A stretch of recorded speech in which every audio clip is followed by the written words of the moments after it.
এই পৃথিবীর ময়দানে ফেরাউন বুঝেছিল যতগুলো দল আছে কাউকে কিছু বলবো না, শুধুমাত্র মুসা আলাইহিস সালামের যে অনুসারী যে দল, এই দলকে আমি ধ্বংস করে দেব। হাজার হাজার বছর আগে ফেরাউন বুঝতে পেরেছিল এদেশে যেহেতু দল বিদলে বহু মানুষ বিভক্ত হয়ে আছে, কোন দলের দ্বারা তার ক্ষতি হওয়ার সম্ভাবনা নেই। একটা দলের দ্বারা তার ক্ষতি হওয়া, তার রাজত্ব, তার সিয়ার চলে যাওয়ার সম্ভাবনা আছে, সেটা মুসা নবীর দল। এখানে বড় টার্গেট ছিল এই দলটাকে। হাজার হাজার বছর পর 2009 সাল থেকে 24 সাল পর্যন্ত পৃথিবীতে লেডি ফিরাউন যারা এসেছে তার ভেতরে অন্যতম আমরা অনেকে পেয়েছি। তারাও বুঝে ফেলেছে এদেশে হাজারো দল আছে, কারো দ্বারা সিয়ারের ক্ষতি হওয়ার সম্ভাবনা নেই। একটা দলের দ্বারা এদেশে সিয়ার নড়ে যাওয়ার সম্ভাবনা আছে। সে দলের ভেতরে আমরা 4টা জিনিস পেয়েছি। কোন দল যদি কেউ গঠন করে, সূরা আলে ইমরানের ভেতরে 4টা বিষয় আল্লাহ জানিয়েছেন। 104 নাম্বার আয়াত। দল করতে আমরা জানি 4টা জিনিস লাগে। 1 নাম্বারে নেতা লাগে। কি লাগে? নেতা ছাড়া দল হয়? কোরআনে কারিমের জন্য বিশ্ব নবীকে আল্লাহ হে নেতা এই শব্দ বলে ডাক দিয়েছেন। ইয়াসিন।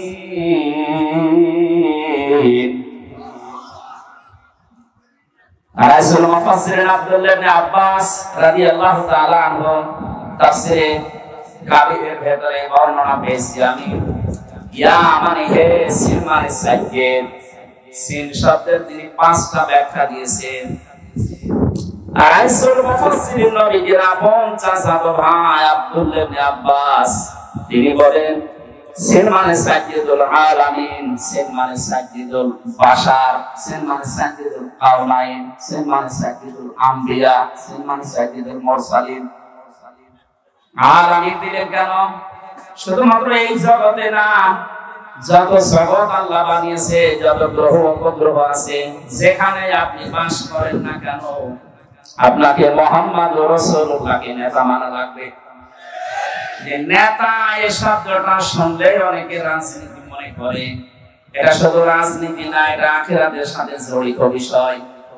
কারণ মানুষকে মরণের উপরে আল্লাহ যখন বিচারের জন্য ডাকবেন, তখন একা ডাকবেন না, ডাকবেন নেতা সহ। ইয়াউমা নাদউ কুল্লা উনাসিন বিইমামিহিম। সূরা বানী ইসরাঈলের 72 নম্বর আয়াতের প্রথম অংশে আছে আল্লাহ পাক বলেন কিয়ামতে প্রতিটি মানুষকে আমি আল্লাহ আমার সামনে বিচার করার জন্য ডাকবো তার নেতার সাথে। বগুড়াবাসী, আগে নেতা পেছনে কর্মী। আপনার বিবেকে কি বলে বলেন তো? আপনি এই পৃথিবীতে যে নেতার আদর্শ মানেন, যার পেছনে স্লোগান দেন, ওই লোকটা যদি সামনে থাকে, আপনি যদি পেছনে থাকেন, ওর যা চলাফেরা, ওর যা চরিত্র আপনি তো সবই জানেন। আপনার কি মনে হচ্ছে আল্লাহ পাক যদি ওর সামনে দেখে, আপনাকে পেছনে দেখে, আপনার যা ভালো আছে আছে, ওর যা অবস্থা আল্লাহ মাফ করবে বলে মনে হয়? ওরে দেখে তো আল্লাহ রাগ হয়ে যাবে। অনেকে মনে করে আমি তো নামাজ পড়ে রোজা রাখি, আমার গাড়ি আছে, পাগড়ি আছে, জুব্বা আছে, আমি নবীর মিলাদ পড়ি, হজ করে আসলাম, আমার বউ পর্দায় থাকে, এরপর আল্লাহ জাহান্নামে দেবে।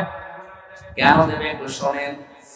সূরা আরাফ 8 নাম্বার পারার 20 নাম্বার পৃষ্ঠা 3 নাম্বার লাইনে 83 নাম্বার আয়াতে আছে ফানজাইনাহু ওয়া আহলাহু ইল্লা মারআতা কানাত মিনাল গাবিরিন।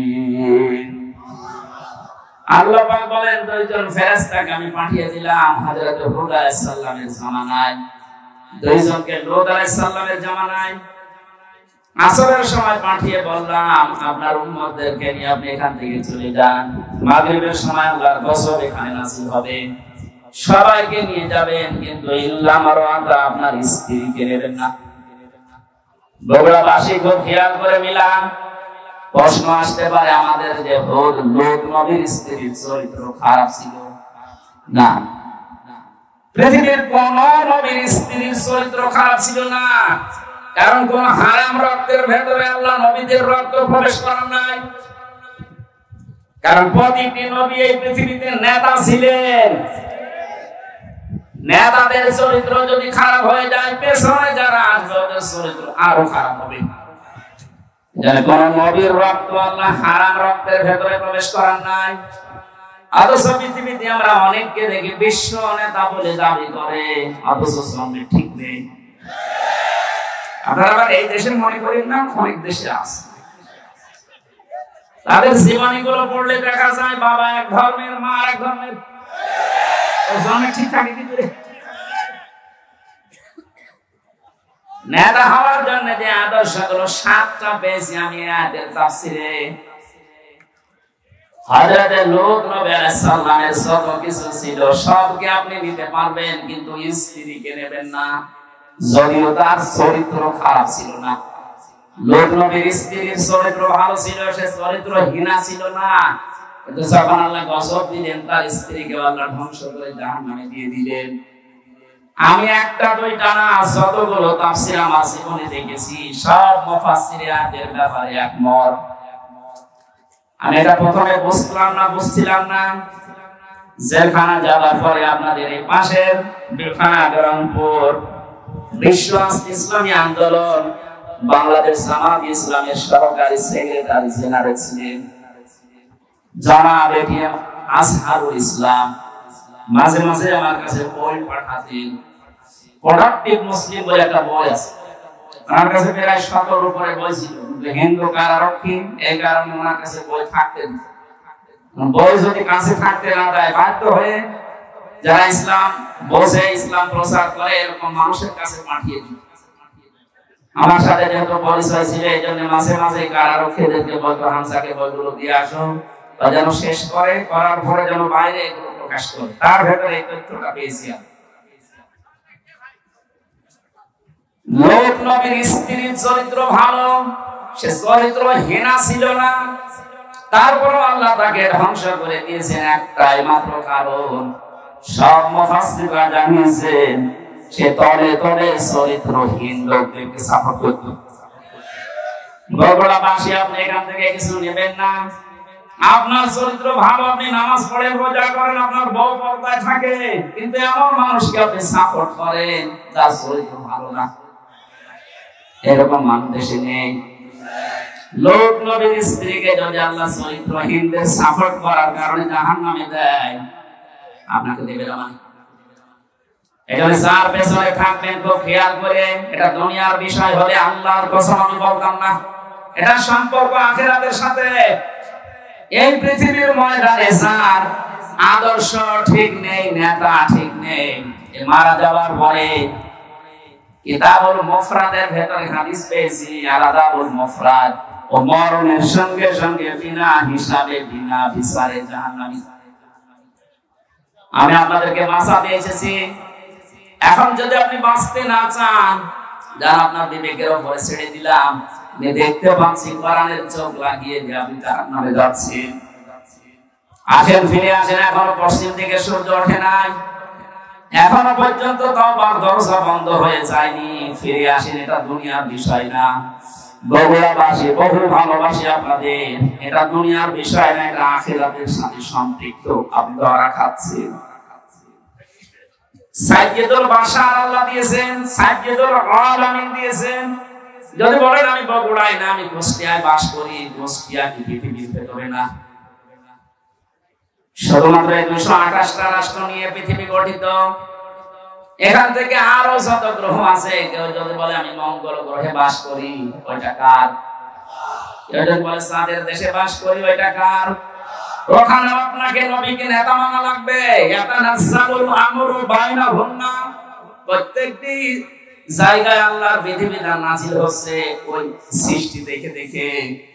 কেউ যদি বিজ্ঞান মঙ্গল গ্রহে নিয়ে যে বলে আমি এখানে বাস করবো, আমি আর পৃথিবীতে যাব না, আপনাকে ওখানে যতদিন বসবাস করবেন বিশ্ব নবীকে আদর্শ নেতা মানা লাগবে। মাস না মানলে আপনি জাহান্নামে। দল করতে প্রথমেই নেতা লাগে। আমার আমাদের যে নেতা আমরা পেয়েছি পৃথিবীর শ্রেষ্ঠ নেতা, এর চাইতে বড় নেতা দুনিয়ায় আছে? আর আমরা যাব চরিত্রে 2 নম্বরে লাগে আমরা জানি সংগঠন। পৃথিবীতে বহু সংগঠনের নাম আমরা পেয়েছি। বাংলাদেশ জামাতে ইসলামী এর ভেতরে যে শব্দগুলো দিয়ে গঠিত আপনি তাকান। অনেকে বলে মওদুদি বানিয়েছে, আরে শয়তান বানিয়েছে যে। আপনি লক্ষ্য করে শব্দের দিকে, জামাতে ইসলামী, ইসলামের দল, এর চাইতে আর সুন্দর জিনিস কি থাকে? এই শব্দটা নেওয়া কোরআনে কারীমের সূরা আলে ইমরানের 104 নম্বর আয়াতের প্রথম অংশ থেকে। ওয়ালতাকুম মিনকুম উম্মাতুন, এই যে শব্দ থেকে 3 নম্বরে লাগে আমরা দেখেছি প্রতীক লাগে। এই পৃথিবীর সর্বশ্রেষ্ঠ প্রতীক হচ্ছে দাড়িপাল্লা। আপনি বাংলাদেশের হাইকোর্টে যান, সুপ্রিম কোর্টে যান, দেখবেন একটা দাড়িপাল্লা টাঙানো আছে। কথা বলেন কেন টাঙিয়েছে সরকার? এ বাংলার 18 কোটি মানুষকে বোঝাতে চাই যে বাংলাদেশের বগুড়া জেলার ম্যাজিস্ট্রেট কোর্ট, জজ কোর্ট থেকে যদি তোমরা ন্যায় বিচার না পাও, হাইকোর্টে যদি না পাও, সুপ্রিম কোর্টে এসে দেখো দাড়িপাল্লা টাঙানো আছে। এখানে পাল্লা একদিকে ঝুলিয়ে যাওয়া না, একেবারে সমান্তরাল। তার মানে সরকার বাংলার মানুষকে বোঝাতে চাচ্ছে যে এখানে আসলে ন্যায় বিচার পাওয়া যাবে। যে প্রতীক দিয়ে আমাদেরকে আপনি দেখাচ্ছেন যে এখানে ন্যায় বিচার কায়েম হয়, এই প্রতীকের মানুষগুলো যদি সত্যি সত্যি ওই জায়গায় যেতে পারে, ন্যায় বিচার কত প্রকার কি কি আপনি চোখে দেখতে পাবেন। বাংলাদেশ জামাত ইসলামীর কেন্দ্রীয় আমির, আমার তো মনে হয় আমার চোখে দেখা, আমি জেলখানায় ওনার সাথে যতদিন ছিলাম আমি দেখেছি তার ঈমান, তার আমল, তার আখলাক, এমনকি তার যে তাওয়াক্কুল আল্লাহর উপরে, যে ইখলাস নিয়ে তিনি কাজ করেন, এটা জীবিত ওলি একজন। মানুষটা ঘোষণা দিয়েছে বাংলাদেশে অনেকে মেয়েদেরকে বোঝাচ্ছে, শ্বশুর ভয় দেখায় যে ইসলাম যদি ক্ষমতায় যায় তোমাদেরকে ঘরবন্দি করে ফেলবে।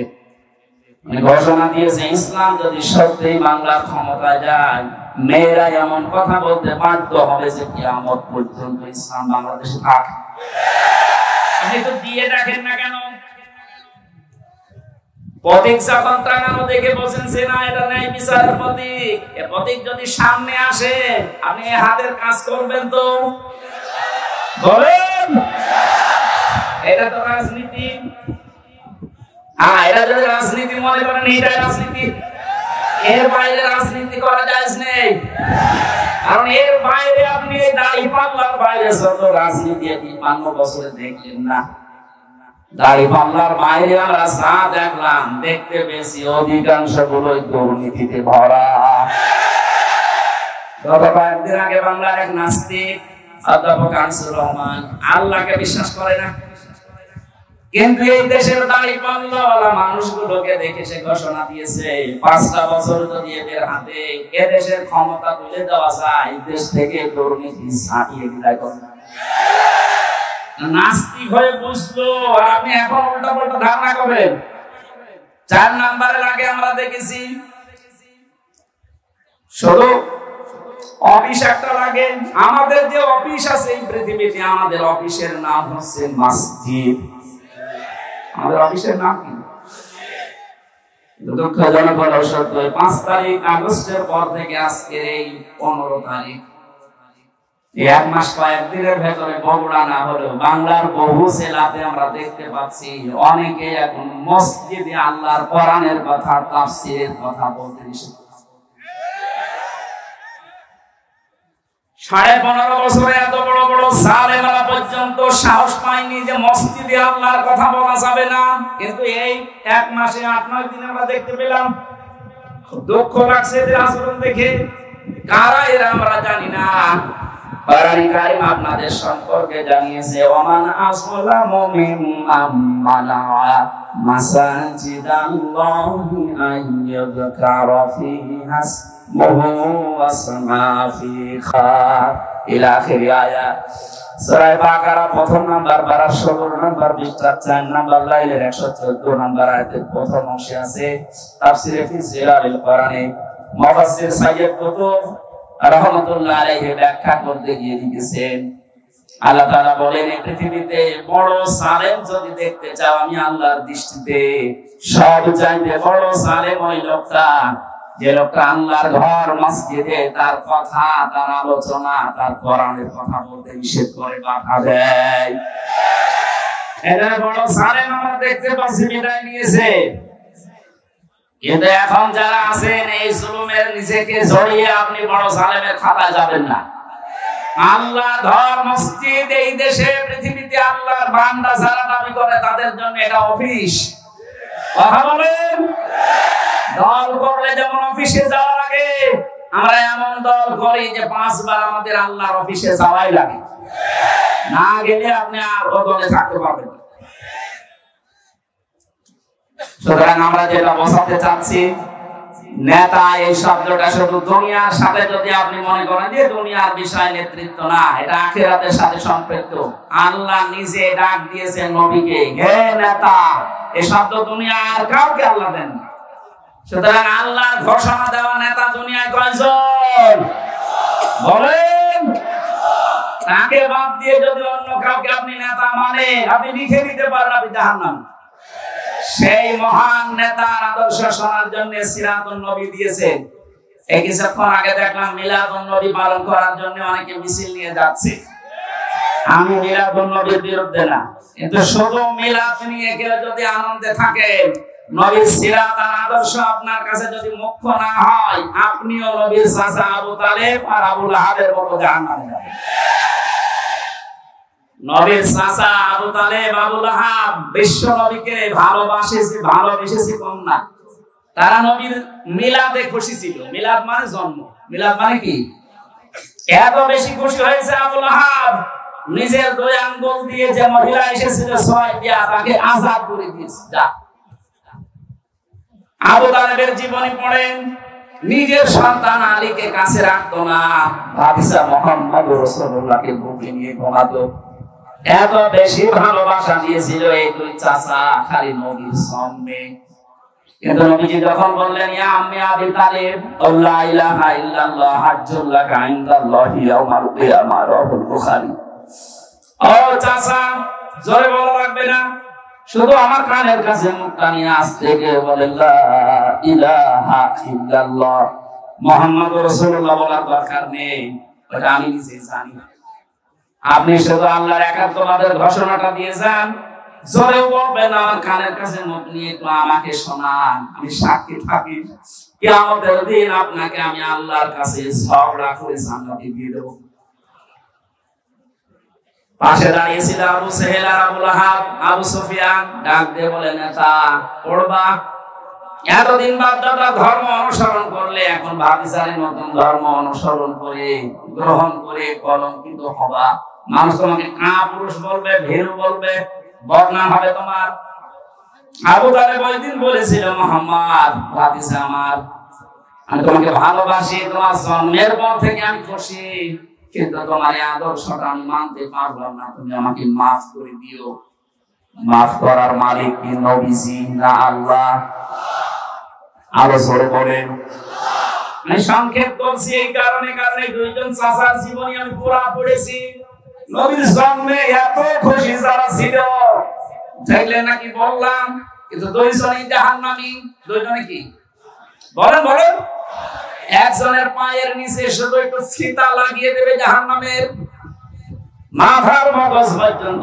টকবক করে ফুটতে থাকবে আর আবু লাহাব জাহান্নামে এটা আল্লাহ কোরআনে কারিমে সূরা লাহাব তার নামে নাযিল করে জানিয়েছেন সায়াসলা নারান যাতা লাহাব বলেন নাউযুবিল্লাহ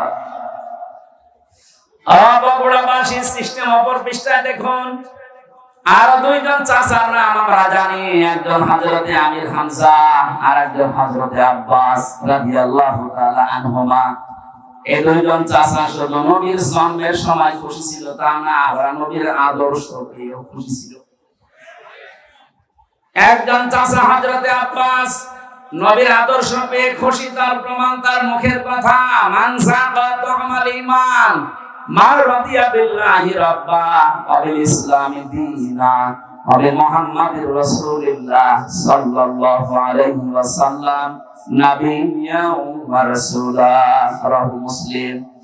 হযরত আব্বাস বলেন, কেউ যদি ঈমানের স্বাদ পেতে চায়, সে যেন আল্লাহকে রব পেয়ে খুশি থাকে, ইসলামকে জীবন ব্যবস্থা পেয়ে খুশি থাকে, আর মুহাম্মদ রাসূলুল্লাহকে নবী এবং রাসূল স্বীকার করে খুশি থাকে। তিনি যে রাসূলের আদর্শ পেয়ে খুশি ছিলেন, এই কথাই তার প্রমাণ। আরেকজনের দিকে তাকান, হযরত হামজা রাদিয়াল্লাহু তাআলা আনহু। নবীর আদর্শ মানতে গিয়ে নিজের শরীরকে উহুদের ময়দানে ৭০ টুকরা করেছেন, নবীর আদর্শ ছেড়ে দেননি। আর জীবনী পড়তে গিয়ে পেয়েছি হযরত হামজাকে ওরা এত টুকরা করেছিল, লজ্জাস্থান পর্যন্ত কেটে বাঁধিয়ে দিয়েছে। শেষ পর্যন্ত বিভিন্ন জায়গায় পাহাড়ে লতা পাতা দিয়ে নবীজি তার লাশটা যখন ঢাকলেন, মাথা থেকে পা পর্যন্ত তার নিজের পাগড়ি দিয়ে ঢেকে দিলেন, পাহাড়ের লতা পাতা দিয়ে পায়ের শেষ অংশে ঢেকে দিলেন। ডাক দিয়ে বললেন, রব্বুল আলামিন, আমার এই চাচা হামজার উপরে আমি এই পর্যন্ত খুশি আছি। হে আমার মালিক, তোমাকে বলছি তুমি আমার চাচা হামজার উপরে খুশি হয়ে যাও। বগুড়াবাসী আগে দুইজন চাচাও তো আদর করেছে, মহব্বত দেখিয়েছে, ভালোবেসেছে, কিন্তু জন্মে কথা বলে না কেন? ওই দুইজন চাচার শুধু মহব্বত ছিল, ভালোবাসা ছিল, আদর ছিল, জন্মে মিলাদে, কিন্তু আদর্শ মানতে তারা নারাজ। এই দুইজন চাচা জন্মেও খুশি, আদর্শ পেয়ে খুশি, তাদের জন্য নবীজির বক্তব্য দেখে, হে আমার মালিক, আমার চাচা হামজার উপরে আমি এ পর্যন্ত খুশি আছি। তোমাকে বলছি তুমি আমার মালিক হিসাবে আমার চাচার উপরে খুশি হয়ে যাও। নবীজি যদি কথা বলে কারো পক্ষে আল্লাহ খুশি না হয়ে পারবে? বুঝতে পারলাম চারজনের জীবনী পড়ে দুইজনে শুধু মিলাদ নিয়ে খুশি, জাহান্নামী। দুইজনে মিলাদেও খুশি, সিরাতেও খুশি, এজন্য দুইজনে জান্নাতি। আশা করছি আমার কথার অর্থ বুঝেছেন। এবার আসেন, কেন বিশ্ব নবী মুহাম্মদ রাসূলুল্লাহকে এই পৃথিবীর ময়দানে আদর্শ হিসাবে মেনে নেওয়া লাগবে? আমি ২৭টা কারণ পেয়েছি কোরআন আর সিরাতের কিতাবে। একটা একটা করে যে কয়টা বলা যায় দেখে। রব্বুল আলামিন বলেন, লাকাদ কানা লাকুম ফি রাসূলিল্লাহি উসওয়াতুন হাসানাহ ইলা আখির আয়াত। অবশ্যই আমি তোমাদের জন্য মহত্তম আদর্শ লুকিয়ে রেখেছি আমার রাসূলের জীবনে। আমার এখানে দুইটা প্রশ্ন। আল্লাহ পাক বিশ্বনবী মুহাম্মদ রাসূলুল্লাহর নাম জানতেন না? কথা বলেন না কেন? ওনার নাম যে মুহাম্মদ, এই শব্দটা আল্লাহ জানতেন না? ফি রাসূলুল্লাহ দিলেন কেন? আমাদের আদর্শ মানা রাখবে মুহাম্মদ ইবনে আব্দুল্লাহকে না রাসূলুল্লাহকে। এবার আমার প্রশ্ন, উনি রাসূল হয়েছিলেন কি জন্মেই? বলেন। যিনি উনি পৃথিবীর সর্বপ্রথম নবী, শেষ নবী, এই কথা আমরাও মানি, কিন্তু ঘোষণা দেওয়া হিসাবে উনি কিন্তু ৪০ বছরে নবুয়ত পেয়ে ঘোষণা হয়েছে। কোরআন ও সাহারে ৪০ বছরের আগ পর্যন্ত কেউ নাকি নবী বলতো না, বলতো মুহাম্মদ ইবনে আব্দুল্লাহ। বলেন। উনি রাসূলুল্লাহ হয়েছেন, নবী হয়েছেন কত বছর বয়সে? আরো জোরে। এর আগে কোরআন ও সাহারে ওনাকে নাম দিয়েছিল মুহাম্মদ ইবনে আব্দুল্লাহ আস-সাদিক আল-আমিন। আর বাংলাদেশ সহ বিশ্বের বহু জায়গায় আমরা দেখতে পাচ্ছি অনেকে বলছে আমরা নবীওয়ালা কাজ করি। এই কথাটা প্রতারণা। আপনি করছেন নবীওয়ালা কাজ না, আপনি করছেন মুহাম্মদ ইবনে আব্দুল্লাহ কাজ। কারণ মুহাম্মদ ইবনে আব্দুল্লাহ ১৭ বছর বয়সে হিলফুল ফজল শান্তির সংঘ গঠন করার মাধ্যমে ভালো ভালো কাজের আঞ্জাম দিয়েছিলেন। কথা বলেন না? তিনি মানুষকে ভালো কথা শোনাতেন, ভালো কথা বলতেন, মানুষের বিপদে এগিয়ে যেতেন। এই কাজগুলো করেননি? সিরাত ইবনে হিশাম দেখেন, কাজগুলো তিনি করেছিলেন। কি বুঝলেন এখানে? আপনিও যে কাজগুলো করেন এগুলো কিন্তু মুহাম্মদ ইবনে আব্দুল্লাহর কাজ। আর রাসূলুল্লাহর কাজ কি? তিনি যেই দিন রাসূল হচ্ছেন তার মানে 40 বছর বয়সে, ওই দিনই জিবরাইল তাকে বলেছিল ইকরা। তিনি বলেছিলেন মা নবী কারি, আমি পড়তে পারি না। 3 বার বলার পরও যখন বললেন আমি পড়বো না, পড়তে পারি না, এত জোরে চাপ দিয়েছিলেন, 4th বার তিনি বললেন ইকরা বিসমি রাব্বিকাল্লাযী খালাক। নবীজি জিবরাইলের সঙ্গে সঙ্গে 5টা আয়াত পড়েছিলেন। প্রশ্ন আসতে পারে প্রথম 3 বার পড়লেন না কেন? জবাব হচ্ছে 3 বার জিবরাইল শুধু ইকরা পড়েছিলেন, পড়ো পড়ো। নবীজি প্রশ্ন করলেন ভাই জিবরাইল আমি পড়বো কি? বারবার যে আমাকে পড়তে বলেন, আমি কি পড়বো? যখন বলেছে বিসমি রাব্বিকা, রবের নামে পড়ো, তখন আমি আর থামি নাই, আরম্ভ করেছি। কিয়ামত পর্যন্ত আমার উম্মত যারা আসবে তাদেরকে শিক্ষা দিয়ে গেলাম, পড়াশোনা যদি করতে হয় রবের নামে পড়া লাগবে। এই 15.5 বছরে অনেক পড়া পরিবর্তন হয়েছে না হয়নি? ঢাকা বিশ্ববিদ্যালয় থেকে ইকরা বিসমি রাব্বিকাল্লাযী খালাক এই মনোগ্রাম বাদ দিয়েছে। নবী নজরুল ইসলাম কলেজ থেকে ইসলাম বাদ দিয়েছে।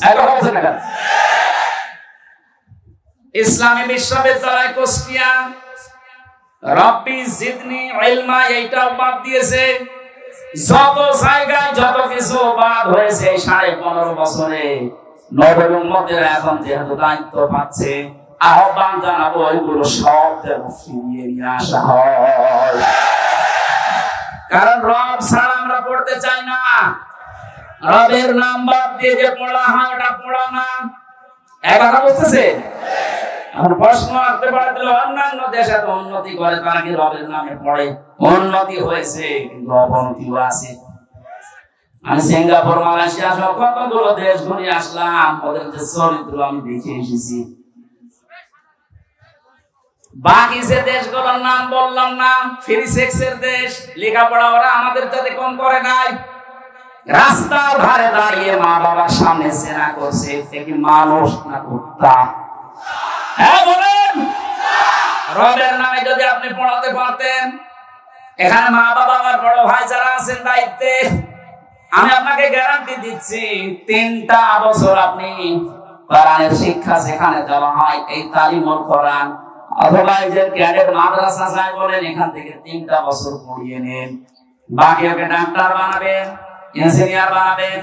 জনাব শাহাবুদ্দিন সাহেব ওনার ছেলেকে বানিয়েছে ইঞ্জিনিয়ার, আর একটা ইবনে সিনা। এইরকম আপনি তুলে দেন, কোনো অসুবিধা নেই। 3টা বছর কোরআনের শিক্ষা দিয়ে দেন, 2টা গ্যারান্টি আপনাকে আমি দিলাম, জীবনে এই ছেলে কোনোদিন নেশা করবে না। যদি শয়তানের ধাক্কায় পড়ে কোনোদিন করেও ফিরে আসবে, কারণ নূর আছে ভেতরে। 2 নম্বরে জীবনেও কোনোদিন আপনাকে বৃদ্ধাশ্রমে দেবে না। আশা করছি আপনি কাজে লাগাবেন। নবী মুহাম্মদুর রাসূলুল্লাহ বললেন জিবরাইল পড়তে বললে কি পড়বো? সে বলেছে রবের নামে পড়া আরম্ভ করেছি। আজকে আমাদের দেশে শুরু হবে সিরাতুন নবীর আসল, যে আমরা রব ছাড়া অন্যের নামে পড়তে চাই না। অনেকে বাবার নামে পড়া আরম্ভ করেছিল। কিসের বাবা? আমরা পড়তে চাই কার নামে? বলেন। ফিরে আসলেন ওখান থেকে, ডাক দিয়ে বললেন সাম্মেলনি সাম্মেলনি ইয়া খাদিজা, আমি ভয় পেয়েছি, আমাকে ছড়িয়ে দাও কম্বল দিয়ে। হযরতে খাদিজা বলেছিলেন স্বামী আল্লাহি কাল্লা, 2 বার কসম দিলেন, আল্লাহি আল্লাহর কসম, কাল্লা কখনো না, লা ইখজিকাল্লাহু আবাদান।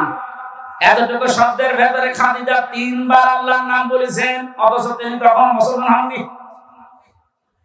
একটা মুসলিম কসম দেওয়ার সময় একটা বাক্যে 3 বার আল্লাহর নামের ঘোষণা দেয়, আর দেশে হাজারো মুসলমান আমরা দেখি কসম দেওয়ার সময় কসম দিয়েছে বাবার নামে।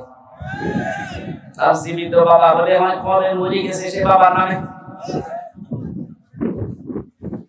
এখান থেকে একটা মাসলা বের হয়, কসম দেওয়ার জন্য আল্লাহ বাদে কারো নামে কসম দেওয়া জায়েজ নেই, হারাম।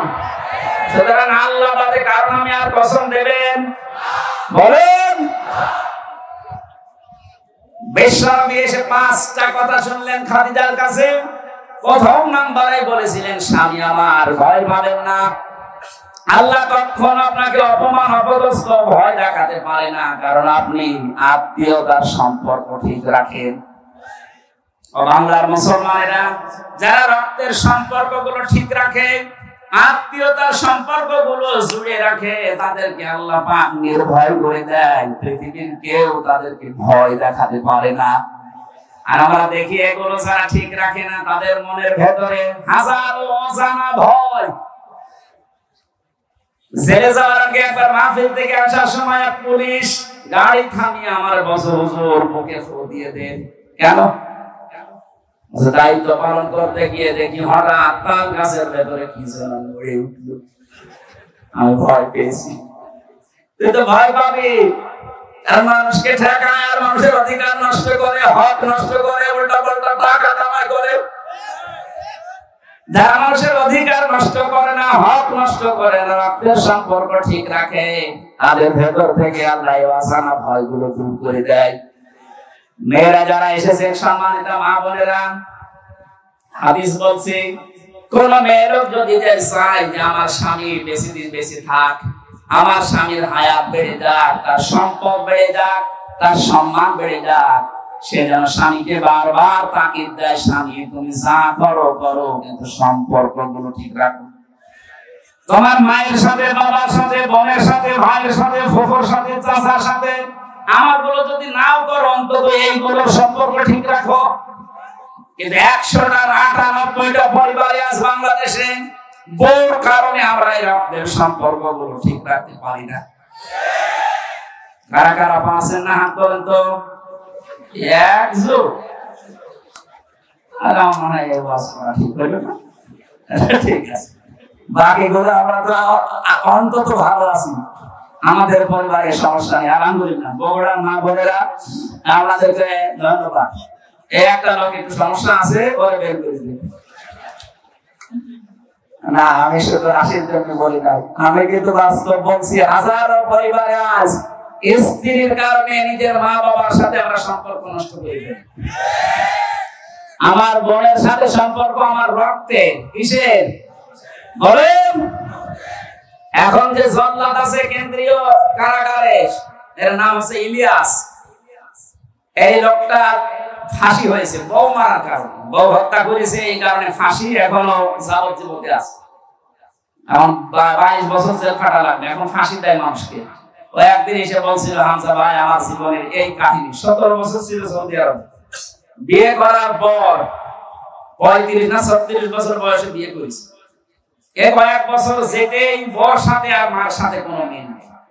আমি আমার বোনকে কিছু দিলেই বউ মন খারাপ করে, মাকে কিছু দিলেই মন খারাপ করে। শেষ পর্যন্ত কি করবো, ওরে আমি একটু সতর্ক করার জন্য একটা থাপ্পড় দিয়েছিলাম, এক থাপ্পড়েও সাকান করছে। এখন আমার এই যে জেল, 22টা বছর জেলে থাকা লাগবে। 30 বছর জেল হয়েছিল, আমি কাজকর্ম করি, এই কারণে আমার 22 বছর। বলেন, একটা লোক ওইদিকে গেল 34-35 বছর, এদিকে 22 বছর, ওর জীবনে আর কি থাকবে বের হলে? ওকে খুব বড় অপরাধ করে গিয়েছে জেলে। এই পারিবারিক জীবনের একটা ঠুনকো বিষয় নিয়ে এখানে সম্মানিত মা বোনেরা যারা বিভিন্ন জায়গায় বসে শুনছেন, আপনি মনে করেন নামাজ পড়া, রোজা রাখা, কালো বোরকা পরে আমি বগুড়ায় ঘুরি, আমি জান্নাত যাবো না? আমি জান্নাত। আপনার কারণে আপনার এই স্বামী তার মা বাবার সাথে, তার বোনের সাথে, ভাইয়ের সাথে সম্পর্ক ঠিক রাখতে পারে না। আমি কি বেশি করে ফেললাম? বগুড়া মনে হয় এখন শুরু হয়নি, এখন কুষ্টিয়া চলছে। আশা করছি মা বোনেরা খাদিজার মতো আচরণ করবে, বলেন আমিন। তিনি বললেন 5টা কথা, ওখান থেকে নিয়ে গেলেন, বলেন চলেন আমার ভাই ওয়ারাকা ইবনে নওফেল আছে, চাচাতো ভাই। ওয়ারাকা ইবনে নওফেল তাওরাতের ইনজিলের পণ্ডিত ছিলেন। তিনি নবীজির এই কথাগুলো শুনে বললেন, মুহাম্মদ সুসংবাদ, ওয়েলকাম তোমাকে, কারণ এর আগে মুসা নবী, ঈসা নবীর কাছে এই ফেরেশতা এসেছিল। ভয় পাবেন না আপনি, কিন্তু আমার আশঙ্কা হচ্ছে আমি কিতাব পড়ে যেটা দেখতে পেয়েছি, আপনাকে আল্লাহ যেটা দিলেন আপনি এখন নবী রাসূল। এই নবী রাসূল যারাই হয়েছিল, মুসা নবী, হযরত ঈসা নবী, তারা রাসূল ছিলেন, কিতাব পেয়েছিলেন, জিবরাইল এসেছিল। এজন্য এলাকার মানুষেরা তাকে এলাকায় থাকতে দেয়নি, হত্যা করার জন্য চেষ্টা চালিয়েছে। আপনার কপালে এটা আসবে, জাতির লোকেরা আপনাকে শেষ পর্যন্ত দেশ থেকে তাড়িয়ে দেবে। আমি যদি ওই সময় বেঁচে থাকি আমি তোমাকে সাহায্য করবো। ও বগুড়াবাসী যারা বলেন নবী ওরা কাজ করি, নবী তো নবী 40 বছর হওয়ার পরে কাজ শুরু করেছিলেন। কাজ শুরু করার পরে তার প্রথম ঘোষণা যে আপনি বেশি থাকতে পারবেন না। 82 বার নবীকে হত্যা করার জন্য টার্গেট নিয়েছিল ইহুদিরা। সুতরাং নবীওয়ালা কাজ এই পৃথিবীতে তারা করছে যারা 24 ঘন্টা নবীর মতো আতঙ্কে থাকে, আর যাদের কোনো চিন্তা নেই, দুশ্চিন্তা ভর্তি করছে, এ মানুষগুলো নবীওয়ালা কাজ না। এদের মোহাম্মদ ইবনে আব্দুল্লাহর কাজ হচ্ছে নবীওয়ালা কাজ করতে হলে অবশ্যই 40 থেকে 63 এই 23 বছর অনুসরণ করা লাগবে। কথা বলেন না কেন? এবার আসেন কেন করা লাগবে। 1 নম্বরে বিশ্ব নবীকে উসওয়াতুন হাসানা, এই শব্দটা আল্লাহ এমনি দেয়নি, দুনিয়ার কারো নামের আগে পরে শব্দটা আপনি দেখবেন না। ইব্রাহিম নবীর নামের আগে পরে আছে সেটা আলাদা বিষয়, কিন্তু মুহাম্মদ রাসূলুল্লাহকে দিয়েছেন আল্লাহ। আমি 27টা কারণ বলছি। 1 নম্বরে বিশ্ব নবী মুহাম্মদ রাসূলুল্লাহর জীবনী আমাদের কাছে পরিষ্কার, এই কারণেই তিনি একমাত্র আদর্শ। দুনিয়ায় যার অনুসরণ আপনি করেন, কেউ মুখে হাত দিয়ে বলতে পারবেন না যে দেশে বঙ্গবন্ধু, জিয়াউর রহমান, মতিয়ার রহমান নিজামী, চারমোনাই পীর, যারা ছয়দলে আছেন কেউ গ্যারান্টি দিতে পারবেন না যে আমার নেতার চরিত্র 100% পরিষ্কার। পারবেন না। অথচ নবীজি নিজে জানিয়েছেন, আমার স্ত্রীরা, হে আমার সাথীরা, হে আমার স্বামীরা, দিনের আলোতে রাতের আধারে আমার ভেতরে যা দোষটি দেখতে পাও সব খুলে খুলে মানুষকে বলে দাও। এটা বলার মতো মানুষের পৃথিবীতে আমরা কাউকে পাইনি। কারো জীবনী আমাদের কাছে পরিষ্কার না, কারো সে ছোটবেলায় কি করেছে, কার মুরগি চুরি করেছে, কার কাঁটা চুরি করেছে আমরা জানি না। কথা বলে না কেন? অথচ তার 63 বছরের জীবনে আপনি একটা কলম লাগাবেন সে জায়গাও পাবেন না। কি সুন্দর কথা আল্লাহ তার নামে দিয়েছেন, খুলুকিন আযীম। আযীম শব্দটা বিশাল শব্দ। আল্লাহ বলেন এই নামটা আমি শুধু মুহাম্মদ রাসূলুল্লাহর চরিত্রে ব্যবহার করেছি। ইসমাঈল নবীকে আমি একটা নাম দিয়েছিলাম, আমার নাম গোলামিন হালিম, আমার সহনশীল বান্দা। ইসহাক নবীকে আমি একটা নাম দিয়েছিলাম গোলামিন আলিম, আমার জ্ঞানী বান্দা। মুহাম্মদ রাসূলুল্লাহকে যে নাম দিয়েছি এটা খুলুকিন আযীম, আমার মহান চরিত্রের বান্দা। কিয়ামত পর্যন্ত মানুষ কোন কিনারা পাবে না এর আদর্শ অনুসরণ করে। জোরে বলেন আল্লাহু আকবার। আমি যে কথাটা এই পর্যন্ত নিয়ে আসতে চাই, দুনিয়ায় কারো জীবনী আমাদের কাছে যেহেতু পরিষ্কার না, পরিচ্ছন্ন না, এজন্য একমাত্র মুরসালিন। জোরে বলেন আল্লাহু আকবার। 7 নম্বরে তিনি উন্নত চরিত্রের অধিকারী ছিলেন পৃথিবীতে। 8 নম্বরে তার বক্ষ ছিল উন্মুক্ত। নবীর উম্মত বলে আজ আমরা তারা দাবি করছি, অনেকের মন সংকীর্ণ। এটা একটু ভালোবাসে। আল্লাহ বলেন আলাম নাশরাহ লাকা সাদরাক, হে নবী আপনার সিনাকে আমি উন্মুক্ত করে দেইনি, আপনার বুককে প্রসারিত করি নাই। বাংলাদেশের এখন যে অবস্থা, এখন এই আয়াতটা মেনে নেওয়া আমাদের 100% দরকার। আজ আমাদের অনেকের মন সংকীর্ণ, ন্যারো মাইন্ডের আমরা না, বুক উন্মুক্ত করা লাগবে, প্রশস্ত করা লাগবে বুককে মুহাম্মদ রাসূলুল্লাহর মতো। এই কথা বলেন না কেন? এত বড় বড় অপরাধীকে যদি আল্লাহর নবী মাফ করে নিজের বুকের কাছে নিতে পারেন, যেটা আদর্শ ডাক্তার শফিকুর রহমান দেখাচ্ছে, তার মতো অত্যাচারিত নির্যাতনের শিকার তো আপনি হননি। তার ছেলে এখন ছেলে, তার স্ত্রী অসুস্থ, তারপরে কঠিন পরিস্থিতিতে যদি তিনি উদার হয়ে সব ক্ষমা করে দিতে পারেন, আমাদের ছোটখাটো ভাইরা অনেকে ভুল করেছিল, 15 বছরে অনেক মানুষ তাদেরকে উল্টা পাল্টা নামে ডাকছে। আমার বিশ্ববিদ্যালয়ের বড় ভাই, এই নাটোরের সন্তান মাওলানা আব্দুল বারী রশিদি, আপনাদের বগুড়াতে এখন থাকে। ওনার জীবন চরিত্র নিয়ে অনেকে আমার কাছে মেসেজ পাঠায় যে উনি বাতিলের সাথে হাত মিলিয়ে এই কাজ করেছিল।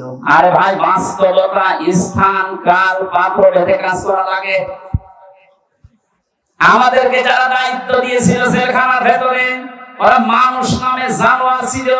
আমরাও যদি ওই আচরণ ওই সময় করতাম, যে দুনিয়ায় আর বের হতে পারতাম না, ওখানে মরা লাশ বের হতাম। এদেশে বহু জায়গা এরকম ছিল যেখানে স্থান, কাল, পাত্র ভেদে বাস্তবতার নিরিখে নেশা লেগেছিল। বাড়ি ভাই যদি ভুল করেও থাকে, উনি আল্লাহর কাছে জবাব দেবেন। ওনাকে বুকে টানতে আপনার এত উল্টা পাল্টা ফতোয়া আসে কোত্থেকে? উনি বিশ্ববিদ্যালয়ের সাংস্কৃতিক সম্পাদক ছিলেন, ইসলামী ছাত্র শিবিরের। ওই পর্যায়ে না গেলে ওনার এমনি চেহারা দেখে দিয়েছিল।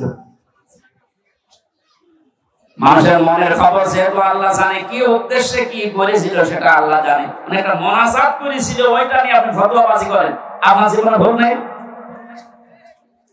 এই জন্য কোন মানুষের ভেতরের অবস্থা যেহেতু জানেন না, উপরে কিছু দেখে আন্দাজে ধারণা করলে আপনার কবিরা গুনাহ হবে। আমি আশা করছি আপনার মুখ হবে উন্মুক্ত। আপনি রাসূলকে সিরাত শুনতে এসে তার আদর্শ মানার জন্য বসে আছে, আর আপনার মন এখনো পর্যন্ত ন্যারো মাইন্ডের হয়ে বসে আছে। এখন যে অবস্থা চলছে, আমরা যদি সব একটা একটা করে মাইনাস করে দিই, এই যে 14 ভাগ মানুষ এই দেশে এখনো জালেম আছে, জালেমের উত্তরসূরি। কালকে আন্তর্জাতিক রিপোর্ট পেয়েছি একটা, এদেশের 28 জন মানুষ, 100 জনের 28 জন জাতীয়তাবাদী দল বিএনপি, যেটা নাম শুনি আমরা, এনাদেরকে সাপোর্ট করছে। জালেম যারা বিদায় দিয়েছে তাদেরকে 100 জনের 14 জন এখনো এই দেশে সাপোর্টার আছে। 100 জনের 58 জন ইসলামপন্থী মানুষ এই দেশে অলরেডি এখন তৈরি হয়ে গেছে। 1 মাস 8 দিনের যে অবস্থা দেখতে পাচ্ছি, আমার তো মনে হচ্ছে এই অবস্থা যদি চলতে থাকে 58 না 70 ভাগ হতে আর বেশি দিন দেরি হবে না ইনশাআল্লাহ। 53টা বছর বাবা চালিয়েছিল, চাচা চালিয়েছে, স্বামী চালিয়েছে, বউ চালিয়েছে, ভাবিও চালিয়েছে। শুধুমাত্র কোরআন দিয়ে দেশ চললে কেমন দেখা যায় এটা বাকি আছে। এটা এবার দেখার সময় এসেছে। এটা দেখতে চান না যে এটা দিয়ে বাংলাদেশ চলুক? কারা কারা চান দেখে লিল্লাহি তাকবীর।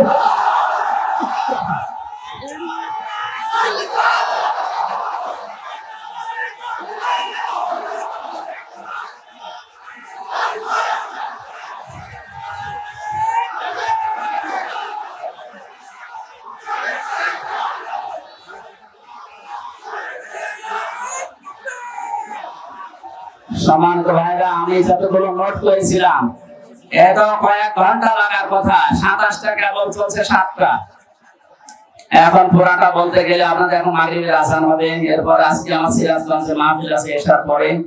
মাহফিলটা আসলে আপনি কি বজলুর রশিদ মিয়া আমার চাচা জোর করে নিয়েছে। আমার যেহেতু মাহফিল আজকে 2টা ছিল, আর আমি পারছি না, কারণ ভেতরে থেকে যা খাওয়িয়েছে ওরা, আমিও পারি না, আপনারা ছাড়েন না, আল্লাহ আপনাদের হয়ে যাচ্ছে। জিবরাইল আমি পড়বো কি? বারবার যে আমাকে পড়তে বলেন, আমি কি পড়বো? যখন বলেছে বিসমি রাব্বিকা, রবের নামে পড়ো, তখন আমি আর থামি নাই, আরম্ভ করেছি। কিয়ামত পর্যন্ত আমার উম্মত যারা আসবে তাদেরকে শিক্ষা দিয়ে গেলাম, পড়াশোনা যদি করতে হয় রবের নামে পড়া লাগবে। এই 15.5 বছরে অনেক পড়া পরিবর্তন হয়েছে না হয়নি? ঢাকা বিশ্ববিদ্যালয় থেকে ইকরা বিসমি রাব্বিকাল্লাযী খালাক এই মনোগ্রাম বাদ দিয়েছে। নবী নজরুল ইসলাম কলেজ থেকে ইসলাম বাদ দিয়েছে। ইসলামী বিশ্ববিদ্যালয় কুষ্টিয়া রব্বি জিদনি ইলমা এইটা বাদ দিয়েছে। যত জায়গায় যত কিছু বাদ হয়েছে 15.5 বছরে, নবীর উম্মতেরা এখন যেহেতু দায়িত্ব পাচ্ছে, আহ্বান জানাবো ওইগুলো সব যেন ফিরিয়ে নিয়ে আসা হয়। কারণ রব ছাড়া আমরা পড়তে চাই না। রবের নাম বাদ দিয়ে যে পড়া হয় ওটা পড়া না। কথা বুঝতেছে? এখন প্রশ্ন আসতে পারে, তাহলে অন্যান্য দেশে তো উন্নতি করে, তারা কি রবের নামে পড়ে? উন্নতি হয়েছে কিন্তু অবনতিও আছে। আমি সিঙ্গাপুর, মালয়েশিয়া সব কতগুলো দেশ ঘুরে আসলাম, ওদের যে চরিত্র আমি দেখে এসেছি। বাকি যে দেশগুলোর নাম বললাম না, ফ্রি সেক্সের দেশ, লেখাপড়া ওরা আমাদের সাথে কম করে নাই। রাস্তার ধারে দাঁড়িয়ে মা বাবার সামনে জেনা করছে, সে কি মানুষ না কুত্তা?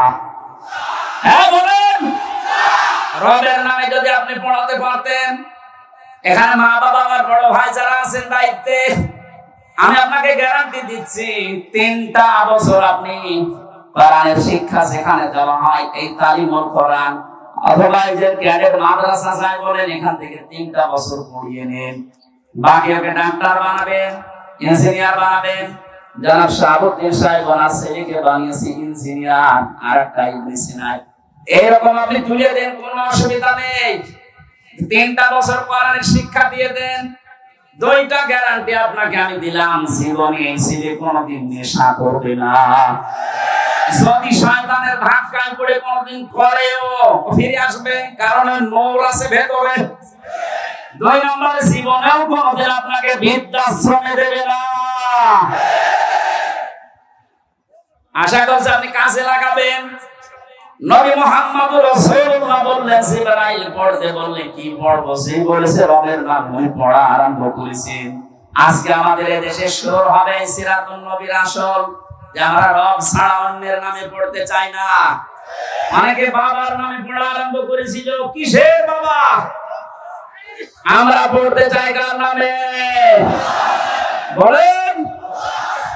ফিরে আসলেন ওখান থেকে, ডাক দিয়ে বললেন, সাম্মেলনি সাম্মেলনি ইয়া খাদিজা, আমি ভয় পেয়েছি, আমাকে ছড়িয়ে দাও কম্বল দিয়ে। হযরতে খাদিজা বলেছিলেন, স্বামী আল্লাহি কাল্লা, 2 বার কসম দিলেন, আল্লাহি আল্লাহর কসম, কাল্লা কখনো না, লা ইউখজিকাল্লাহু আবাদান। এতটুকু শব্দের ভেতরে খাদিজা 3 বার আল্লাহর নাম বলেছেন, অথচ তিনি তখন মুসলমান হননি। একটা মুসলিম কসম দেওয়ার সময় একটা বাক্যে 3 বার আল্লাহর নামের ঘোষণা দেয়, আর দেশে হাজারো মুসলমান আমরা দেখে কসম দেওয়ার সময় কসম দিয়েছে বাবার নামে। তার জীবিত বাবা বলে হয়, কবে মরে গেছে সে বাবার নামে। এখান থেকে একটা মাসলা বের হয়, কসম দেওয়ার জন্য আল্লাহ বাদে কারো নামে কসম দেওয়া জায়েজ নেই, হারাম।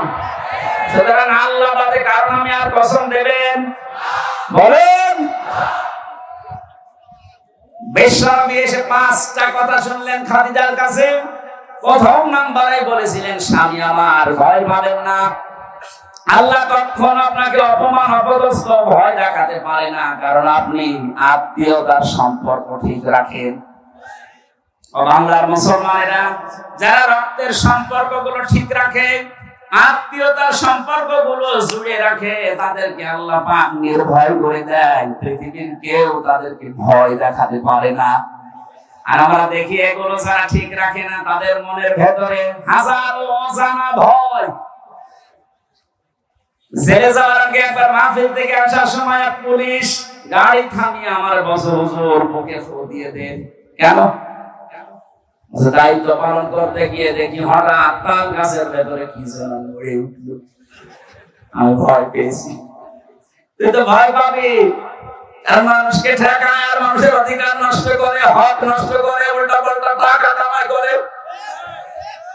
যারা মানুষের অধিকার নষ্ট করে না, হক নষ্ট করে না, রক্তের সম্পর্ক ঠিক রাখে, তাদের ভেতর থেকে আল্লাহ অজানা ভয়গুলো দূর করে দেয়। মেয়েরা যারা এসেছে, সম্মানিত মা বোনেরা, হাদিস বলছে, কোন মেয়ের যদি চায় যে আমার স্বামী বেশি দিন বেশি থাক, আমার স্বামীর হায়াত বেড়ে যাক, তার সম্পদ বেড়ে যাক, তার সম্মান বেড়ে যাক, সে যেন স্বামীকে বারবার তাকিদ দেয়, স্বামী তুমি যা করো করো, কিন্তু সম্পর্কগুলো ঠিক রাখো। তোমার মায়ের সাথে, বাবার সাথে, বোনের সাথে, ভাইয়ের সাথে, ফুফুর সাথে, চাচার সাথে। আমার গুলো যদি নাও করো, অন্তত এইগুলোর সম্পর্ক ঠিক রাখো। কিন্তু 100টার 98টা পরিবারে আজ বাংলাদেশে বউর কারণে আমরা এই রক্তের সম্পর্কগুলো ঠিক রাখতে পারি না। কারা কারা পাচ্ছেন না হাত তোলেন তো। একজোট। আর আমার মনে হয় এই ওয়াজ করা ঠিক হইল না। ঠিক আছে, বাকিগুলো আমরা তো অন্তত ভালো আছি। আমাদের পরিবারের সমস্যা নেই, আলহামদুলিল্লাহ। বগুড়ার মা বোনেরা আপনাদেরকে ধন্যবাদ। এই একটা লোক একটু সমস্যা আছে, ওরে বের করে দিন। না, আমি শুধু হাসির জন্য বলি না, আমি কিন্তু বাস্তব বলছি। হাজারো পরিবারে আজ স্ত্রীর কারণে নিজের মা বাবার সাথে আমরা সম্পর্ক নষ্ট করে ফেলি। আমার বোনের সাথে সম্পর্ক আমার রক্তে, কিসের বলেন? এখন যে জল্লাদ আছে কেন্দ্রীয় কারাগারে, এর নাম আছে ইলিয়াস। এই লোকটা ফাঁসি হয়েছে বউ মারার কারণে, বউ হত্যা করেছে, এই কারণে ফাঁসি। এখনো যাবজ্জীবনে আছে। এখন 22 বছর জেল খাটা লাগবে, এখন ফাঁসি দেয় মানুষকে। ও একদিন এসে বলছিল, হামজা ভাই আমার জীবনের এই কাহিনী। 17 বছর ছিল সৌদি আরব, বিয়ে করার পর 35 না 36 বছর বয়সে বিয়ে করেছে। এই কয়েক বছর যেতেই বউর সাথে আর মার সাথে কোনো মিল নেই। আমি আমার বোনকে কিছু দিলেই বউ মন খারাপ করে, মাকে কিছু দিলেই মন খারাপ করে। শেষ পর্যন্ত কি করবো, ওরে আমি একটু সতর্ক করার জন্য একটা থাপ্পড় দিয়েছিলাম। এক থাপ্পড়েও ছাড়ানো হয়েছে। এখন আমার এই যে জেল, 22টা বছর জেলে থাকা লাগবে। 30 বছর জেল হয়েছিল, আমি কাজকর্ম করি, এই কারণে আমার 22 বছর। বলেন, একটা লোক ওইদিকে গেল 34-35 বছর, এদিকে 22 বছর, ওর জীবনে আর কি থাকবে বের হলে? ওকে খুব বড় অপরাধ করে গিয়েছে জেলে। এই পারিবারিক জীবনের একটা ঠুনকো বিষয় নিয়ে এখানে সম্মানিত মা বোনেরা যারা বিভিন্ন জায়গায় বসে শুনছেন, আপনি মনে করেন নামাজ পড়া, রোজা রাখা, কালো বোরকা পরে আমি বগুড়ায় ঘুরি, আমি জান্নাত যাবো না? জান্নাত আপনার কারণে আপনার এই স্বামী তার মা বাবার সাথে, তার বোনের সাথে, ভাইয়ের সাথে সম্পর্ক ঠিক রাখতে পারে না। আমি কি বেশি বলে ফেললাম? বগুড়া মনে হয় এখন শুরু হয়নি, এগুলো কুষ্টিয়া চলছে। আশা করছি মা বোনেরা খাদিজার মতো আচরণ করবে। বলেন আমিন। তিনি বললেন 5টা কথা, ওখান থেকে নিয়ে গেলেন। বলেন, চলেন আমার ভাই ওরাকা ইবনে নওফেল আছে, চাচাতো ভাই। ওরাকা ইবনে নওফেল তাওরাতের ইনজিলের পণ্ডিত ছিলেন। তিনি নবীজির এই কথাগুলো শুনে বললেন, মুহাম্মদ সুসংবাদ, ওয়েলকাম তোমাকে।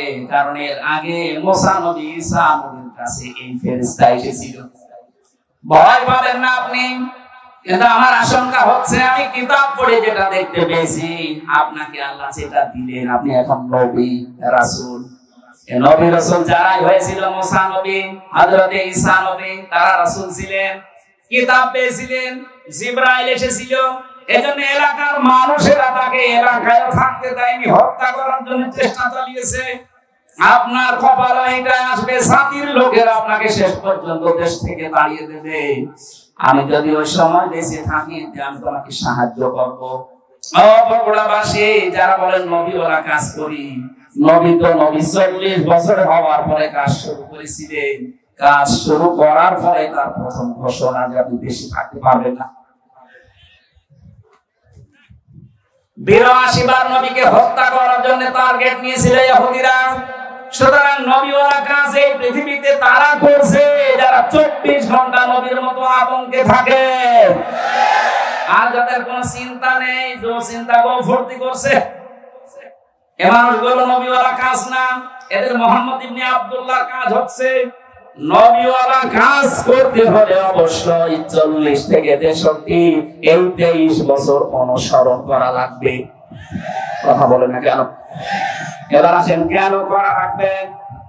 1 নম্বরে বিশ্ব নবীকে উসওয়াতুন হাসানা, এই শব্দটা আল্লাহ এমনি দেয়নি, দুনিয়ার কারো নামের আগে পরে শব্দটা আপনি দেখবেন না। ইব্রাহিম নবীর নামের আগে পরে আছে, সেটা আলাদা বিষয়। কিন্তু মুহাম্মদ রাসূলুল্লাহকে দিয়েছেন আল্লাহ, আমি 27টা কারণ বলছি। 1 নম্বরে বিশ্ব নবী মুহাম্মদ রাসূলুল্লাহ জীবনী আমাদের কাছে পরিষ্কার, এই কারণেই তিনি একমাত্র আদর্শ। দুনিয়ায় যার অনুসরণ আপনি করেন, কেউ মুখে হাত দিয়ে বলতে পারবেন না যে দেশে বঙ্গবন্ধু, জিয়াউর রহমান, মতিয়ার রহমান নিজামী, চারমোনাই পীর, যারা ছয় দলে আছে, কেউ গ্যারান্টি দিতে পারবেন না যে আমার নেতার চরিত্র 100% পরিষ্কার। পারবেন না।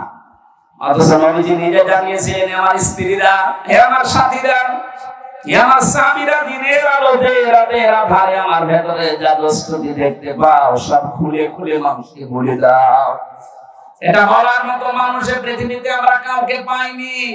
কারো জীবনী আমাদের কাছে পরিষ্কার না।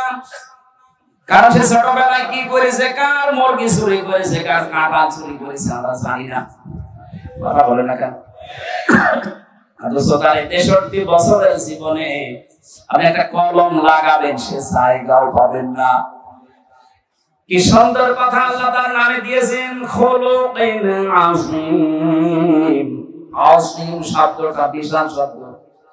আল্লাহ বলেন এই নামটা আমি শুধু মুহাম্মদুর রাসূলুল্লাহর চরিত্রে ব্যবহার করেছি। ইসমাঈল নবীকে আমি একটা নাম দিয়েছিলাম, আমার নাম গোলামিন হালিম, আমার সহনশীল বান্দা। ইসহাক নবীকে আমি একটা নাম দিয়েছিলাম গোলামিন আলিম, আমার জ্ঞানী বান্দা। মুহাম্মদুর রাসূলুল্লাহকে যে নাম দিয়েছি এটা খুলুকিন আযীম, আমার মহান চরিত্রের বান্দা। কিয়ামত পর্যন্ত মানুষ কোন কিনারা পাবে না এর আদর্শ অনুসরণ করে। জোরে বলেন আল্লাহু আকবার। আমি যে কথাটা এই পর্যন্ত নিয়ে আসতে চাই, দুনিয়ায় কারো জীবনী আমাদের কাছে যেহেতু পরিষ্কার না, পরিচ্ছন্ন না, এই জন্য একমাত্র আপনারা একটু বসেন বসেন বসেন। এই 2 মিনিটে ক্যামেরা ঠিক করে দিবেন। এই ক্যামেরার জন্য আর উঠবেন না কেউ।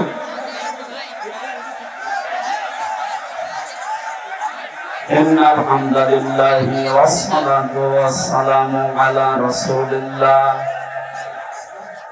أما بعد فأعوذ بالله من الشيطان الرجيم. بسم الله الرحمن الرحيم.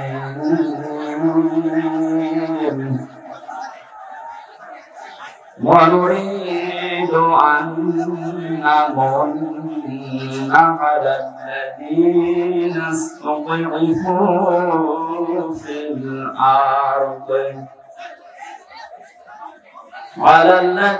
استضعفوا في الأرض ونجعلهم أئمة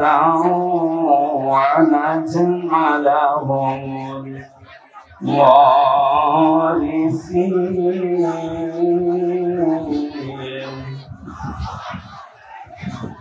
صدقت يا ربنا. وقال تعالى في شأن حبيبي لقد كان لكم في رسول الله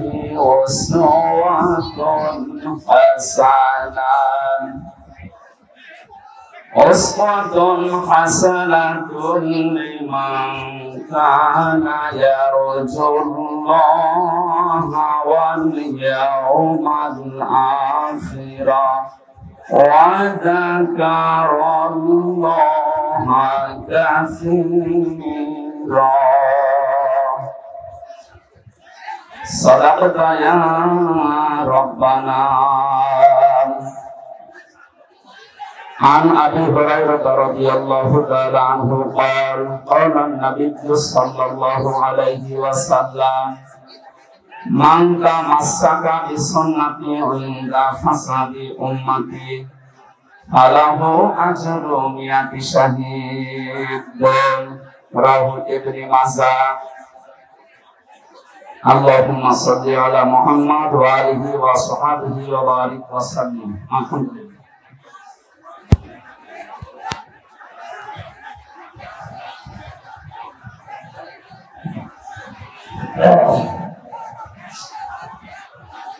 কথাটা বন্ধ করেন, যা করবেন করেন, কথা বন্ধ এই করা যাবে। আগে থেকে এগুলো না করে এখন বলছেন মানে জোহরের পর থেকে তো অনুষ্ঠান আরম্ভ হয়েছে, তখন আপনি কিছু করতে বলেন, এখন ডিস্টার্ব হবে না, এমনিতে সময় আছে 1 ঘন্টা, কথা বন্ধ করা লাগবে, এমন কিছু করার নেই। যেখানে যা আছে ওইভাবে থাক, কিছু করার নেই। এই ঝামেলা করলে 5 মিনিট লস হবে। চুপ করেন। দেখতে না পেলে শুনতে পাচ্ছেন না, ওইভাবে শোনে। এই অবস্থা কখন দৃষ্টি নেবে ঠিক নেই। বাংলাদেশের ঐতিহ্যবাহী বগুড়া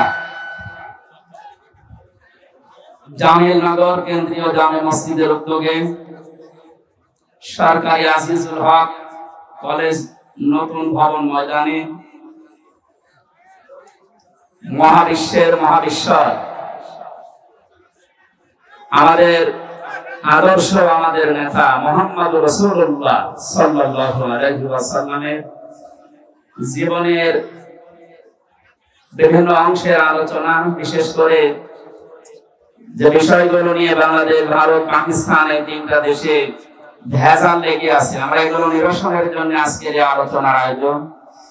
সিরাতুন নবী সাল্লাল্লাহু আলাইহি ওয়াসাল্লাম এই অনুষ্ঠানে সম্মানিত সভাপতি, জামিলনগর কেন্দ্রীয় জামে মসজিদের শ্রদ্ধাভাজন সভাপতি জনাব অধ্যাপক আসামা আব্দুল মালিক, আতালাল্লাহু আমরাহু ওয়া বারাকাল্লাহু ফি হায়াতি, সহ সভাপতি স্টুডেন্ট ওয়েলফেয়ার ফাউন্ডেশন বগুড়ার মহাপরিচালক জনাব রিজওয়ানুল ইসলাম। এতক্ষণ পর্যন্ত যারা আলোচনা রেখেছেন বিশ্বনন্দিত মুফাসসির কোরআন, ইসলামিক চিন্তাবিদ, বগুড়া জেলার কৃতি সন্তান আলহাজ মাওলানা মুফতি বজলুর রশিদ মিয়া দামাত বারাকাতুহুল আলিয়া। এখানে উপস্থিত আছেন জনাব শফিউল আলম শাফি, জনাব অধ্যক্ষ মোহাম্মদ এরশাদুল বারী এরশাদ সাহেব, মঞ্চে বসা অত্র এলাকার সর্বজন শ্রদ্ধাভাজন ব্যক্তিবর্গ। আমি অনেকের নাম জানি না, একবারে দোয়া করছি, ওয়ারফা'না লাকা যিকরাক, বলেন আমিন। সামনে বসা এই দুর্যোগ মুহূর্তে নিচে কাদা এবং ভেজা, উপরে বৃষ্টি হচ্ছে, এই কঠিন পরিস্থিতিতে নবীদের সিরাত শোনার জন্য যারা এত পাগল, আমার মন ডেকে বলছে বিশ্ব নবী যদি এখন বাংলাদেশে আসতেন, আমার মনে হয় বগুড়ার এই যুব সমাজ হযরতে তালহার মতো জীবন দিয়ে হলেও পাহারা দিতেন। এই দৃশ্যটা আমরা যেন আরশ থেকে দেখে এই জেলার মানুষদেরকে বিশ্ব নবীর আশিক হিসাবে কবুল করি। দল, মত, জাতি, বর্ণ, ধর্ম নির্বিশেষে মুহাম্মদুর রাসূলুল্লাহ সবার জন্য রহমত ছিলেন। সেই হিসাবে তার আদর্শ, তার জীবনী শোনার জন্য সবাইকে আমরা আহ্বান জানিয়েছি। যারা এসেছে এই মানুষগুলোকে নিয়ে আমাদের মালিকের দরবারে শুকরিয়া জানাচ্ছি, আলহামদুলিল্লাহ। বাংলাদেশ দ্বিতীয়বার স্বাধীন হওয়ার পরে আমরা শুনছিলাম ঘোষকের মুখ থেকে বৈষম্য বিরোধী ছাত্র আন্দোলনে যারা জীবন দিয়েছে, আপনাদের এই পাশের বিভাগ রংপুর, এটা তো রাজশাহী বিভাগের ভেতর, পাশের বিভাগ রংপুরের কৃতি সন্তান, বীর সন্তান শহীদ আবু সাইদ। কিছুদিন আমি আগে গিয়েছিলাম তার কবরে। তার বাবা বলছিল যে ছোটবেলা থেকে প্রতিবাদী, মুসলমানদের এইটাই হওয়া উচিত। আমরা তো বিড়ালের জাতি না, আমরা সিংহের জাতি, আমরা প্রতিবাদী। প্রতিবাদ বন্ধ হয়ে গিয়েছিল, এজন্য 15 বছরে সালেমরা যা ইচ্ছা তাই করছে। প্রতিবাদ আমাদের অব্যাহত থাকবে। শহীদ আবু সাইদ, মীর মুগ্ধর মতো কেউ যেন আর কিয়ামতের আগে বাংলা চেয়ারে কোন জালেম বসতে না পারে ইনশাআল্লাহ। এত আরামের জিনিস ছেড়ে দেওয়ার পরে অনেকের মাথা খারাপ হয়ে গেছে, আমরা দেখতে পাচ্ছি। এক লোক ঊর্ধ্বশ্বাসে দৌড়াচ্ছিল, ছেলের সাথে দেখা রাস্তায় ডাক দিয়ে বলছে, আব্বা তুমি কোথায় যাও? বলে, ওরে ভাই চুপ কর। ভাই মানে বাড়ি দিয়ে যে বলছে, আম্মা আমি আর দুনিয়ায় বাঁচবো না। কেন? আব্বা আমাকে রাস্তায় মানুষের সামনে ভাই বলে ডাক দিচ্ছে। মহিলা বলছে, কি এত বড় ক্ষমতা তোর বাবার? ও বাড়িতে আসো। বাড়িতে আসার পরে জিজ্ঞাসা করছো, অগো তুমি নাকি রাস্তায় লোকের সামনে ছেলেকে ভাই বলে ফেলেছো? ওরে মা, গরু হারালে এরকম হয়। 50-60 হাজার টাকার একটা গরু হারিয়ে গেলে যদি অবস্থা হয়, এরকম একটা অবৈধ রাষ্ট্র হারিয়ে গেলে কি অবস্থা হয় বুঝতে পারছেন না? মাথা এখনো ঠিক হয়নি। এই জন্য গতকালকেও বলেছে আমি পদত্যাগ করিনি। পদত্যাগ করিনি এই ভিডিও কি বানানো নাকি? রাষ্ট্রপতি নিজেই বলছে উনি আমার কাছে পদত্যাগ পত্র জমা দিয়ে গেছে, আর আপনি বলছেন করেননি। এত লোভ আপনার ক্ষমতার। বোঝা যাচ্ছে গরু হারালে মানুষের মাথা যেমন খারাপ হয়ে যায়, আপনারও মনে হয় খারাপ হয়ে গেছে। এই জন্য ওনার ছেলে পরশুদিন স্ট্যাটাস দিয়েছে আমার মার মাথা খারাপ, ওনার কথা আপনারা কিছু মনে করবেন।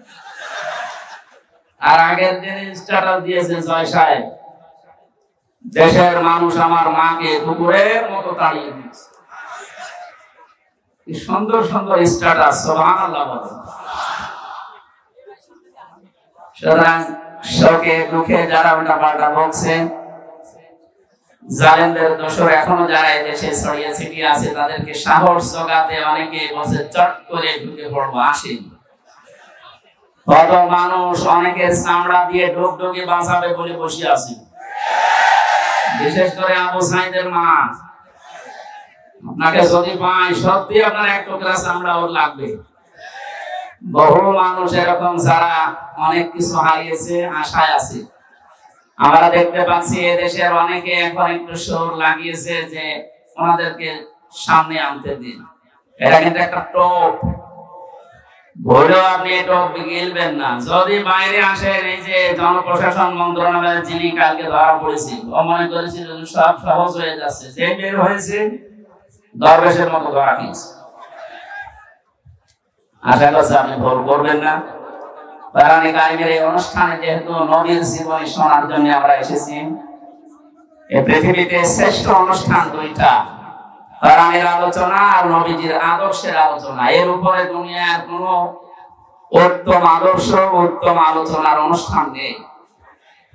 এটা এখন ইবাদত চলছে, যে ইবাদতে কষ্ট বেশি হয় ওই ইবাদতে সওয়াব বেশি হয়। এখানে যেহেতু দুইটা অবস্থা, নিচে ভেজা উপরে বৃষ্টি পড়ছে, কঠিন অবস্থায় যারা আসলাম বলেন আলহামদুলিল্লাহ। দরুদ আর সালাম পড়ছি আমাদের নবী মুহাম্মদ রাসূলুল্লাহ সাল্লাল্লাহু আলাইহি ওয়াসাল্লামের প্রতি। অবস্থা ভালো না, এখন আমি খুব তাড়াতাড়ি করছি। কোরআনে কারিমের 6666 আয়াত থেকে মাত্র দুইটা আয়াত পড়েছি। সূরা কাসাসের 5 নাম্বার আয়াত, সূরা আহজাবের 21 নাম্বার আয়াত। আমরা দুইটা আয়াত থেকে বিশেষ করে যেহেতু এটা সিরাতুন নবী সাল্লাল্লাহু আলাইহি ওয়াসাল্লাম মাহফিল, সেই হিসাবে সূরা আহজাবের 21 নাম্বার আয়াতটা বেছে নিচ্ছি। সূরা কাসাসের যে সুসংবাদটা, এটা আপনাদেরকে শোনাতে চাই। আল্লাহ পাক বলেন, নুরিদু আন নামুন্না আলাল্লাযীনা ইসতাদঈফু ফিল আরদি ওয়া নাজআলাহুম আইম্মাতাও ওয়া নাজআলাহুমুল ওয়ারিসিন আল-মুরসালিন। জোরে বলেন আল্লাহু আকবার। 7 নম্বরে উন্নত চরিত্রের অধিকার ছিলেন পৃথিবীতে। 8 নম্বরে তার বক্ষ ছিল উন্মুক্ত।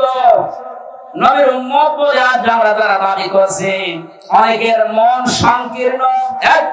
এটা ভালোবাসে। আল্লাহ বলেন আলাম নাশরাহ লাকা সাদরাক, হে নবী আপনার সিনাকে আমি উন্মুক্ত করে দেইনি, আপনার বুক কি প্রসারিত করি নাই? বাংলাদেশের এখন যে অবস্থা, এখন এই আয়াতটা মেনে নেওয়া আমাদের 100 দরকার। আজ আমাদের অনেকের মন সংকীর্ণ, ন্যারো মাইন্ডের আমরা না। বুক উন্মুক্ত করা লাগবে, প্রশস্ত করা লাগবে বুককে মুহাম্মদ রাসূলুল্লাহর মতো। এই কথা বলেন না কেন? এত বড় বড় অপরাধীকে যদি আল্লাহর নবী মাফ করে নিজের বুকের কাছে নিতে পারেন, যেটা আদর্শ ডাক্তার শফিকুর রহমান দেখাচ্ছে,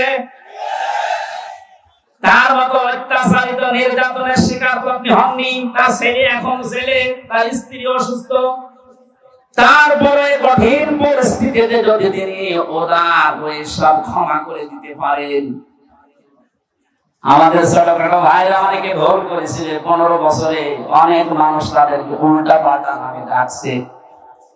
আমার বিশ্ববিদ্যালয়ের বড় ভাই, এই নাটোরের সন্তান মাওলানা আব্দুল বারী রশিদি, আপনাদের বগুড়াতে এখন থাকে। ওনার জীবন চরিত্র নিয়ে অনেকে আমার কাছে মেসেজ পাঠায় যে উনি বাতিলের সাথে হাত মিলিয়ে এই কাজ করেছিল। আরে ভাই, বাস্তবতা, স্থান, কাল, পাত্র ভেদে কাজ করা লাগে। আমাদেরকে যারা দায়িত্ব দিয়েছিল জেলখানার ভেতরে, ওরা মানুষ নামে জানোয়ার ছিল। আমরাও যদি ওই আচরণ ওই সময় করতাম, তো দুনিয়ায় আর বের হতে পারতাম না, ওখানে মরা লাশ নিয়ে বের হতাম। এদেশে বহু জায়গা এরকম ছিল যেখানে স্থান, কাল, পাত্র ভেদে বাস্তবতার নিরিখে নেশা লেগেছিল। বাড়ি ভাই যদি ভুল করেও থাকে, উনি আল্লাহর কাছে জবাব দেবেন। ওনাকে বুকে টানতে আপনার এত উল্টা পাল্টা ফতোয়া আসে কোত্থেকে? উনি বিশ্ববিদ্যালয়ের সাংস্কৃতিক সম্পাদক ছিলেন, ইসলামী ছাত্র শিবিরের। ওই পর্যায়ে না গেলে ওনার এমনি চেহারা দেখে দিয়েছিল। মানুষের মনের খবর যেহেতু আল্লাহ জানে, কি উদ্দেশ্যে কি করেছিল সেটা আল্লাহ জানে। উনি একটা মোনাজাত করেছিল, ওইটা নিয়ে আপনি ফতোয়াবাজি করেন, আপনার জীবনে ভুল নেই। এই জন্য কোন মানুষের ভেতরের অবস্থা যেহেতু জানেন না, উপরে কিছু দেখে আন্দাজে ধারণা করলে আপনার কবিরা গুনাহ হবে। আমি আশা করছি আপনার মুখ হবে উন্মুক্ত। আপনি রাসূলকে সিরাত শুনতে এসে তার আদর্শ মানার জন্য বসে আছেন, আর আপনার মন এখনো পর্যন্ত ন্যারো মাইন্ডেড হয়ে বসে আছে। এখন যে অবস্থা চলছে, আমরা যদি সব একটা একটা করে মাইনাস করে দিই, এই যে 14 ভাগ মানুষ এই দেশে এখনো জালেম আছে, জালেমের উত্তরসূরি। কালকে আন্তর্জাতিক রিপোর্ট পেয়েছি একটা, এদেশের 28 জন মানুষ 100 জনের 28 জন জাতীয়তাবাদী দল বিএনপি, যেটা নাম শুনি আমরা, এনাদেরকে সাপোর্ট করছে। জালেম যারা বিদায় দিয়েছে তাদেরকে 100 জনের 14 জন এখনো এই দেশে সাপোর্টার আছে। 100 জনের 58 জন ইসলামপন্থী মানুষ এই দেশে অলরেডি এখন তৈরি হয়ে গেছে। 1 মাস 8 দিনের যে অবস্থা দেখতে পাচ্ছি, আমার তো মনে হচ্ছে এই অবস্থা যদি চলতে থাকে 58 না 70 ভাগ হতে আর বেশি দিন দেরি হবে না ইনশাআল্লাহ। 53টা বছর বাবা চালিয়েছিল, চাচা চালিয়েছে, স্বামী চালিয়েছে, বউ চালিয়েছে, ভাবিও চালিয়েছে। শুধুমাত্র কোরআন দিয়ে দেশ চললে কেমন দেখা যায় এটা বাকি আছে। এটা এবার দেখার সময় এসেছে। এটা দেখতে চান না যে এটা দিয়ে বাংলাদেশ চলুক? কারা কারা চান দেখে? লিল্লাহি তাকবীর।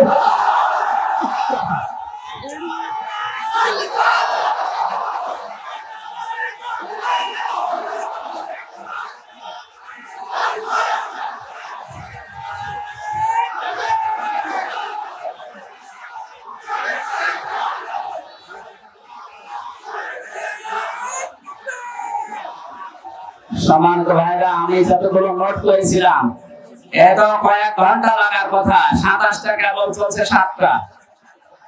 এখন পুরাটা বলতে গেলে আপনাদের এখন মাগরিবের আযান হবে। এরপর আজকে আমার সিরাজগঞ্জে মাহফিল আছে এশার পরে।